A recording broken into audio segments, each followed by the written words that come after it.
let's move on to the next question then. Now, these are all great examples of doing stuff for people. So here's another question to ask yourself. You know this better than anybody. What is it easier for you? Is it easier to ask for help or be the one who gives help? Anybody want us to? Raise your hand if it's easier to ask for help. I'm surprised. There's 3 hands up. 4? Okay, 4. You know, how about, is it, who thinks it's easier to receive help? Okay. Yeah, because people are scared sometimes, right? Y'all are thinking about like, your image, your self-image, right? If I ask for help, that makes me look weak or silly or whatever, right? But we're going to talk about this kind of stuff in the Bible, and we're going to see that we have to ask for help. We're made for relationships. We're made for each other. And we all have talents and gifts and all these things, and God made us to work together. It's pretty awesome. Last question. Do you guys know anybody for whom helping comes naturally? Like they're just confident, and they're just like, it seems so easy for them, right? Why do you think that is for those people? You think it's a natural gift? Okay. What's up, Jake? Laid on the heart. Okay. Do you think some people have to work toward that to feel confident to be able to do that? Yeah. Definitely. Like, you know, right now you guys might not be confident to stand on stage and talk to a bunch of strangers or even people you know, right? Even your own family. How many people love to go to school and like do like reports out loud in front of people? Just one. That's normal, right? Abe said gross. But you know, every day presents us with opportunities to help different people. Helping others can better their lives, uplift them, alleviate their burdens, and even help us feel full of joy and purpose. You know, this week of what if, right? The big idea is, what if God wants you to meet someone else's needs, right? That's a big question if you think about it, right? Because we just talked about it. We just said most of us don't like even asking for help. Some are okay giving help. But we've all been in situations where we saw somebody kind of on the outskirts, and we could either choose to help them or not help them, right? Whether it's, you know, helping the old lady across the street, you know, typical example, or you got someone in your class who's struggling, maybe feels alienated, alone, has no friends. You know, you guys could be the ones that just walk up to them and make the difference in their lives, really. Just that little act of kindness to talk to that person might be what it is to turn their lives around and lead them to God. Now, another thing we want to point out here is this is the big idea of the week, but the overall subject of this sermon series is all about justice and making things right. So kind of keep that in mind as we're going through this stuff. Here are the Bible verses that are going to help us drive our message through this week. We're going to talk about Acts chapter 9, Isaiah 58, and Proverbs 22. I'll leave that up for a second. I know some people like to take notes. 5, 4. You got your phones? Go. All right. I'll give this to you after. It's all good. Oh, well, here it is. The first Bible verse, Acts chapter 9, verse 36 through 43. You know, the Bible shows us remarkable examples of people who took the time to care for others. One of those peoples is named Tabitha. You may remember her story. Her story is found in Acts chapter 9. So let's go ahead and read that real quick together. Starting with verse 36. It says, in Joppa, there was a disciple named Tabitha. In Greek, her name was Dorcas. She was always doing good and helping the poor. About that time, she became sick and died, and her body was washed and placed in an upstairs room. Lydda was near Joppa, 2 cities. So when the disciples heard that Peter was in Lydda, they sent 2 men to him and urged him, please come to us at once. Peter went to them, and when they arrived, he was taken upstairs to the room. All the widows stood around him, crying and showing him that the robes and the other clothing that Dorcas had made them while she was still with them. Verse 40, Peter sent them all out of the room. Then he got down on his knees and he prayed. Turning toward the dead woman, he said, Tabitha, get up. And she opened her eyes. And seeing Peter, she sat up. He took her by the hand and helped her get to her feet. Then he called for the believers, especially the widows, and presented her to them alive. This became known all over Joppa, and many people believed in the Lord. Peter stayed in Joppa for some time with a tanner named Simon. So, backstory, in this time period, There was a struggle with what it looked like to follow Jesus and who was allowed to be part of his community and who was allowed to worship Jesus. But Tabitha obviously didn't let those labels stop her from caring about the people. She just wanted to use her gifts to help others. And that's what she did. What were some examples of things she did for her friends? Go ahead, throw it out, man. That's super cool. Anybody do like crocheting, make scarves and hats and stuff, right? And that's pretty cool, right? So that's what she did. So she obviously served. She cared for the poor. It said that she was in there. She was obviously a loved person because when she died, how many people showed up? Lots, and they were crying. They were weeping. They loved her in life, and they were sad that she made a big impact on them, right? And they felt the weight of her loss. So we can see that Tabitha added goodness and joy and hope to the lives of the people around her, and she covered them with care and with kindness. She used her skills and talents to make clothes and robes, and she wasn't just about what she could do for them. Her care made them feel different, made her feel loved. So kind of after reading about her, we can see that Tabitha was a pretty awesome person. She's described here as always doing good and helping people who experience poverty. And did you guys miss the passage about Peter praying and bringing her back to life? That's pretty amazing. We kind of flew through that, but what does that tell you about the power of prayer? Right? It works. Prayer is our primary weapon, right? It's our lifeline to God. It's our direct connection. When we pray for other people, we kind of interject on their behalf and ask God for whatever it is, whether it's healing or whatever. And this is a great example of how it worked. Remember, this is after Jesus died and was resurrected. This is in Acts. So it's pretty powerful what the disciples could do here. Question is, what if we truly believed in the power of prayer, right? What if you truly believed that your prayers could make a difference in someone's life? How powerful you think your prayers could be, right? They could be exponentially more powerful if you truly put your heart and soul in it. It's hard to think about it. Your prayer can heal somebody, right? Your prayer can make someone feel better. But there's plenty of examples in the Bible, including this. This is a pretty extreme example, but prayer works. And we want to point that out to you guys. Another thing is we got to think about is, do we live our lives that way as well, right? Just because you believe in Jesus, just because you got baptized, right? Do you live it out loud, right? And that's something you got to ask yourself, self-examine and see where you can work better at those things. So obviously Tabitha here was living a way that God has always hoped that we could. God's people were intended to help create justice in the world. This was made clear in the life of Jesus. For Tabitha and God's followers, justice had a specific significance. While today's understanding of justice varies, the Bible clearly defines and shows us what it means to live justly. And we got a little video here that I would try to like to try to play for you guys. Yeah, we're gonna watch a video. Hit play. If you were a praying mantis, it would be socially acceptable to devour your mates. And if you're a honey badger, you have no regard for other animals. You don't care. If you're a panda with twins, it's normal to abandon one to take care of the other. But if humans do any of these things, we would call it wrong, unfair, or unjust. So why is that? Why do humans so much about justice? Well, the Bible has a fascinating response to that question. On page 1, humans are set apart from all other creatures as the image of God. Yeah, God's representatives who rule the world by his definition of good and evil. And this identity, it's the bedrock of the Bible's view of justice. All humans are equal before God and have the right to be treated with dignity and fairness no matter who you are. And that would be nice if we all did that. But we know how the world really works. And the Bible addresses that too. It shows how we are constantly redefining good and evil to our own advantage at the expense of others. Yeah, self-preservation.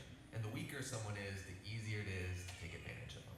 And so in the biblical story, we see this happening on a personal level, but also in families, and then in communities, and in whole civilizations that create injustice, especially towards the vulnerable. But the story doesn't end there. Out of this whole mess, God chose a man named Abraham to start a new kind of family, Specifically, Abraham was to teach his family to keep the way of the Lord by doing righteousness and justice. Yeah, doing righteousness, that's a Bible word I don't really use, but what comes to mind is being a good person. But what does that even mean, being good? The biblical Hebrew word for righteousness is tzedakah, and it's more specific. It's an ethical standard that refers to right relationships between people. It's about treating others as the image of God. With the God-given dignity they deserve. And this word justice, it's the Hebrew word mishpat. It can refer to retributive justice. Like if I steal something, I pay the consequences. Exactly. Yet most often in the Bible, mishpat refers to restorative justice. It means going a step further, actually seeking out vulnerable people who are being taken advantage of and helping them. Yeah, some people call this charity. But mishpat involves way more. It means taking steps to advocate for the vulnerable and changing social structures to prevent injustice. So justice and righteousness are about a radical, selfless way of life. Yeah, and you find this idea all over the Bible. Like here, in the book of Proverbs, what does it mean to bring about just righteousness? Open your mouth for those who can't speak for themselves. And what do these words mean for the prophets, like Jeremiah? Rescue the disadvantaged, and don't tolerate oppression or violence against the immigrant, the orphan, and the widow. And like here, look in the book of Psalms. The Lord God upholds justice for the oppressed, gives food to the hungry, and sets the prisoner free. But he thwarts the way of the wicked. Well, he thwarts the wicked? Yeah, in Hebrew, the word wicked is rasha. It means guilty or in the wrong. It refers to someone who mistreats another human, ignoring their dignity as an image of God. So justice and righteousness is a big deal to God. Yes, it's what Abraham's family, the Israelites, were to be all about. They ended up as immigrant slaves, being oppressed unjustly in Egypt. And so, to Egypt, declaring them to be rasha, guilty of injustice. So he rescued this, but the tragic story, redeemed people went on to the same act. Yeah, you guys get the idea. Woo! We got most of it there. There's injustice everywhere. Yeah, some people actively perpetrate I'm an antenna. It's working. Others receive benefits or privileges from unjust social structures they take for granted. And sadly, history has shown that when the oppressed gain power, they often become oppressors themselves. So we all participate in injustice. Passively, even unintentionally. We're all the guilty ones. And so this is the surprising message of the biblical story. God's response to humanity's legacy of injustice is to give us a gift, the life of Jesus. He did righteousness and justice, and yet he died on behalf of the guilty. But then God declared Jesus to be the righteous one when he rose from the dead. And so now Jesus offers his life to the guilty so that they too can be declared righteous before God, not because of anything they've done, but because of what Jesus did for them. The early followers of Jesus experienced this righteousness from God, not just as a new status, but as a power that changed their lives and compelled them to act in surprising new ways. Yeah, if God declared someone righteous when they didn't deserve it, the only reasonable response is to go and seek righteousness and justice for others. This is a radical way of life, and it's not always convenient or easy. It's courageously making other people's problems my problems. This is what Jesus meant by loving your neighbor as yourself. It's about a lifetime commitment to by the words of the ancient prophet Micah. God is what is good and what the Lord requires of you is to do justice, to love mercy, and to walk humbly with your God. All right. That was a good video, right? That's a nice change of pace, I think. Thanks, Bible guys. Oh, I did it. Oh, there we go. All right, perfect. So what were some kind of key takeaways that stood out to you guys in that video? I mean, there's a lot, but what stood out? What you got, Jamal? Something about when the oppressed gain power, they use it because of oppressors. Yeah, we've talked about that in different ways, like hurt people. Does that sound familiar, right? that is just what happens. It's human nature. When someone takes advantage of you, it hurts you, it hardens your heart, and then you turn around and you hurt somebody else to make yourself feel good, right? And that's a great one. What else you got? Justice leads to justice. I like that, right? What you got? That's a terrible thing. Yes, Miss Rain. Sometimes you have to go down on someone else's level, even though let me rephrase. Sometimes you have to step outside of your comfort zone, even if that means you get hurt in the process to help somebody. Yeah, exactly, right? And that's what he was saying at the end there, where love your neighbor as yourself. Like, do for the stranger what you would do for yourself without hesitation. Last one, what you got? So yeah, it's difficult, right, to pull somebody up out of whatever they're in. And a big takeaway I got was make other people's problems your problems, right? Take on that burden and help raise them up out of whatever they're in, poverty or depression or whatever it is. And it's hard, right? He said it's not easy, it's not convenient. But that's the question you got to ask yourself, right? Are you guys doing that? You say you're Christians. You're learning about Jesus. At some point you got to act, right? Some of you are acting now. Student leaders, you're doing great things. Bible studies, handing out pizza, greeting people at the doors while everyone else is having fun, playing games and things. It seems like a small thing, right? But it builds up over time. It changes you little by little by little, right? Another thing he said is we should do justice, love mercy, and walk humbly with God, right? Be genuine, right? If you say you're a Christian, be a Christian, right? Act, talk the talk, walk the walk. Don't be different. This is my pet peeve, right? You guys are in youth group right now. We're inside God's house. You're acting like little angels, right? But as soon as you go home, or as soon as you go to school, or more importantly, when you hang out with your best friends, all of a sudden, you act different. You start cussing, swearing. You start saying weird jokes. You shouldn't be watching movies and things you shouldn't be watching. Hey, you see this YouTube video? Whatever it is. Fill in the blank. You all know it happens, okay? You guys have the choice, right? Are you going to be that salt and light? Are you going to act like a Christian all the time and bring that out into the world? Or are you going to conform to the world, right? That's the thing that Jesus warns us about, all right? So you got to ask yourself, are you seeking righteousness and justice, or are you part of the problem? It's not a nice thing to hear someone ask you, right? And only you know that answer, all right? But as you can see in this video here, justice is an ancient biblical idea, right? It's not just what our society thinks justice is nowadays. The early church continued something the people of God were always supposed to be about. That's justice and righteousness. Next thing we're going to talk about real quick, another Bible verse is in Isaiah chapter 58, verses 6 through 8. What you got to understand about this Bible verse, this is Old Testament Bible verse. This was 700 years before Tabitha, all right? And we're going to see a very similar message right here. So let's go ahead and read this out. Verse 6, is not this the kind of fasting I have chosen to loosen the chains of injustice and untie the cords of the yoke, to set the oppressed free and break every yoke? Is it not to share your food with the hungry and to provide the poor wanderer with shelter? When you see the naked, to clothe them, and not to turn away from your own flesh and blood? Then your light will break forth like the dawn, and your healing will quickly appear. Then your righteousness will go before you, and the glory of the Lord will be your rear guard. There's a lot happening here. Let's quickly break it down. Before these verses, we see God addressing people who have tried to follow with the religious practices, such as fasting. But what he's saying here is they're missing the mark, right? If you act religious, you meet all the religious traditions and rituals, that doesn't make you righteous. Does that make sense? That's what he's saying here. That's why we needed Jesus to show us, to give us another great example of how to live. So God is obviously not interested in the rituals of religion.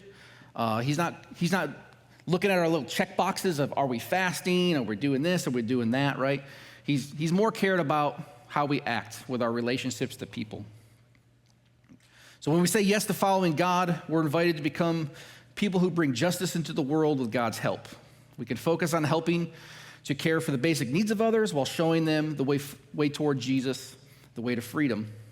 And Isaiah 58 is showing us some practical ways. Feed the hungry, clothe people, that kind of stuff.